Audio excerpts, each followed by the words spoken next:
Good morning, everybody. It's Marcia from Oils and Wellness with Marcia, and here's Putty Tap.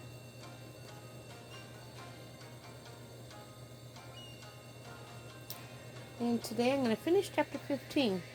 The title of this one is The Other Woman by Shannon Rheault, or Rheault. Okay. I remember the first time I spoke with her, how jealous and angry I was. She was the other woman, my ex's new wife, and she was spending time with my children. I remember the utter turmoil and the uncomfortable feeling of completely helplessness, knowing that a woman other than me would influence my babies' lives and had no control over it. I wanted to throw things. I wanted to hate her. I wanted to be the only mom to my children's lives. Yet there she was. I'll never forget the day when I told my other mother that she had baked cookies with my daughter, and my mom literally said, "You best be careful." I was scared.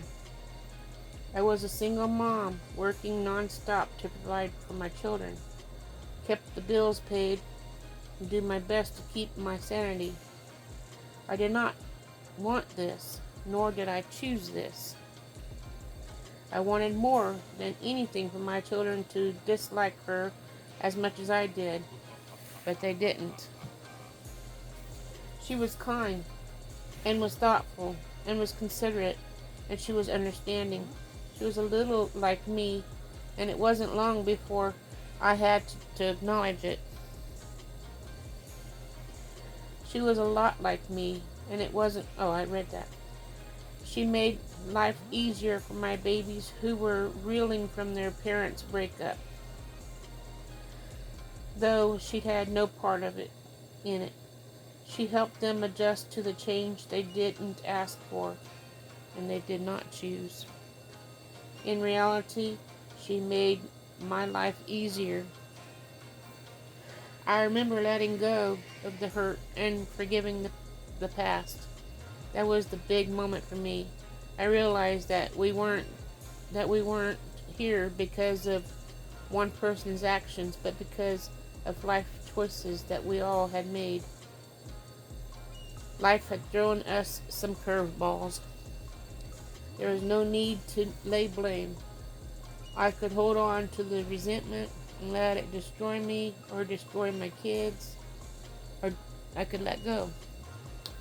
Letting go is what saved me from the life of resentment and fear that would have destroyed all of us. And when I let go,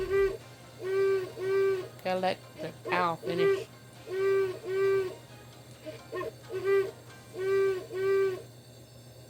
Letting go is what saved me from a life of resentment and fear that would have destroyed all of us. Did you hear the owl?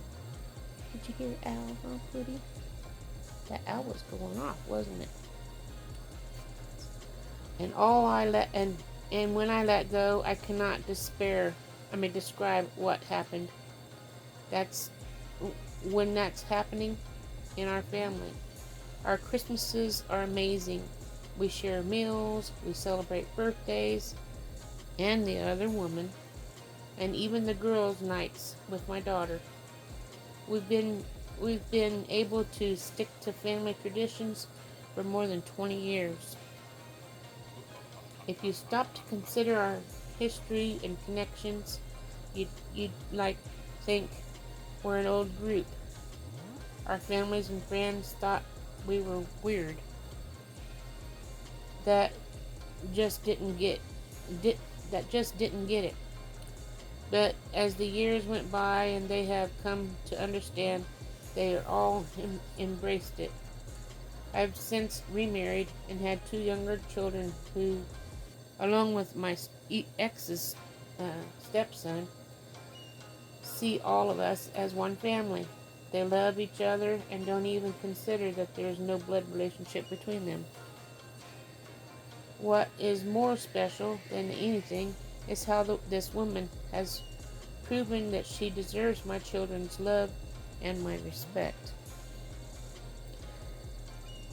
When I have faced some of the most difficult times in my life, she was there for me, over and over again. When I was traveling for weeks at a time for work and my kids needed a mom, she was there. When I lost my job and I didn't have enough money to pay for Christmas gifts for the kids, she secretly provided them for me, never once ask any recognition. When her mom passed away, it was a difficult time for her. I remember coming to the family gathering after the funeral and her dad coming to hug me. He told me that we were her special woman and we were able to push aside resentment, anger, and fear and embrace the special relationship. That we were an example to other blended families out there, to other women out there. Not to all of them, not to all the people refer to the other woman or as a gift, unless it's dripping with sarcasm, but I can.